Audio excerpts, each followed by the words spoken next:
Carl Bildt, welcome to 7:30. Thank you. I want you to begin by describing, I've just said that Volodymyr Zelenskyy has landed in Washington. The European leaders, the head of NATO, the British Prime Minister join him there. How perilous is this moment? Well, it is fairly perilous. I mean, there is, I don't think I'm exaggerating when I say there has been alarm in Europe over what was de facto the collapse of President Trump faced with President Putin in Alaska. All of the policies that had been more or less agreed across the Atlantic to press for a ceasefire, to take measures against Russia if they refused to ceasefire, all of that was thrown out of the window by President Trump after having met Putin. And then, of course, President Zelenskyy is coming to the White House. And in order to try to shore things up, you have a group of European leaders, I mean, absolutely unheard of. Nothing of this has been done before, coming to support him and prevent that he's subject to the sort of treatment that I think we saw the last time he was there.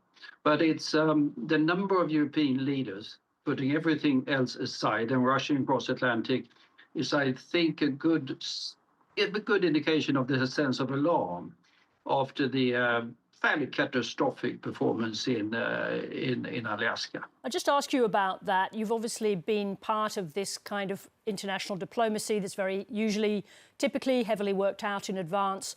As you watched that unfold, what is it specifically that went wrong with President Trump at that meeting?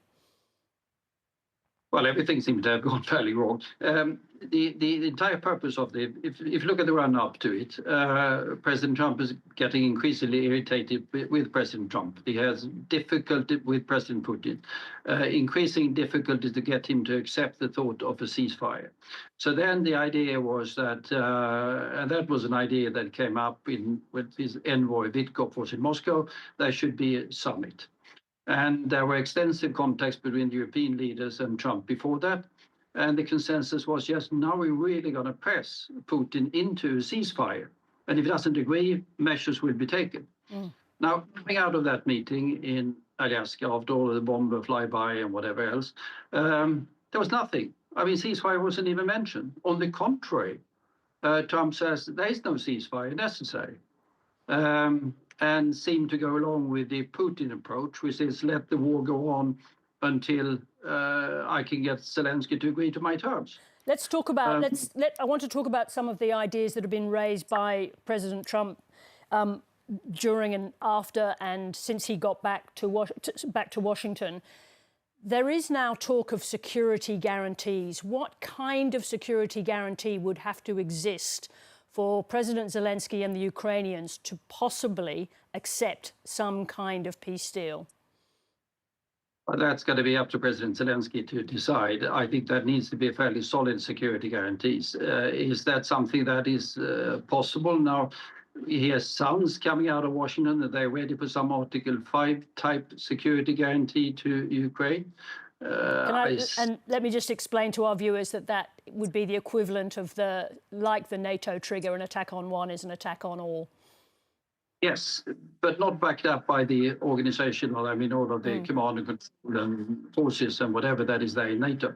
Whether the US Senate would be willing to do that without having that part of the NATO structures, I have my doubts. I fear, I have to say, that because Mr. Witkoff is saying that this has been accepted by the Russians, I fear that he's misunderstood the thing. It's happened before. I mean, the Russians have been talking about a security guarantee for Ukraine, but a Russian security guarantee for Ukraine, that's a joke.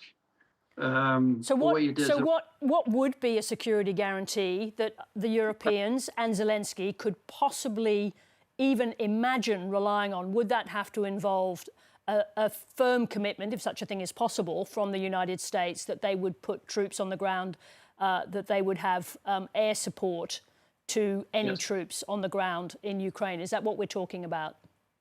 Basically, yes. Now, part of the discussions over the last couple of days have also been about what happens to the territory of Ukraine, to the disputed territory.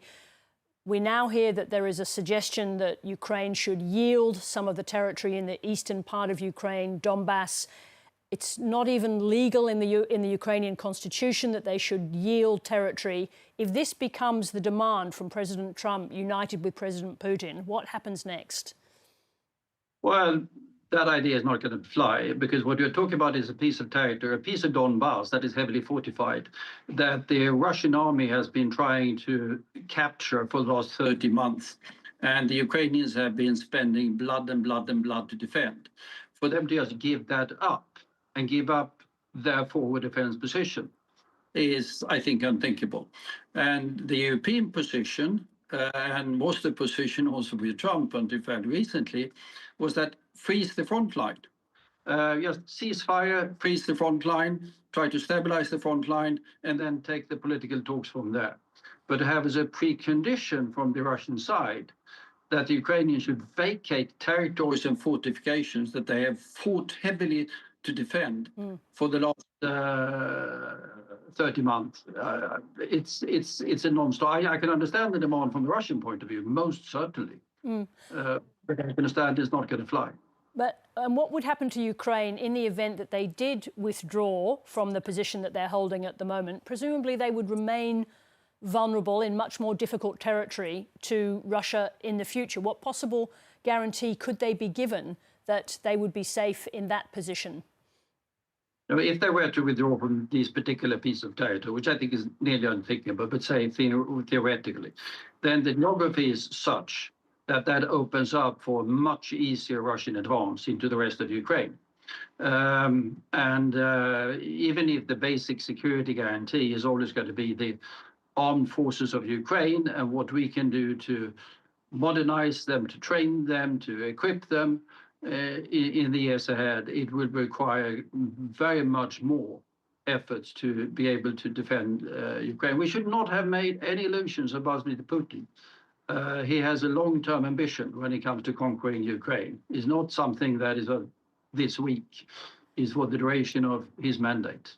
Do you think, Carl Bildt, that we're going to see British, French, European, even the Australian Prime Minister said he was open to a request to assist. Are we going to see European and British troops on the ground in Ukraine in the near future? Well, I don't think we're going to see it in the near future because, I mean, first we need to get a ceasefire. That is the key thing.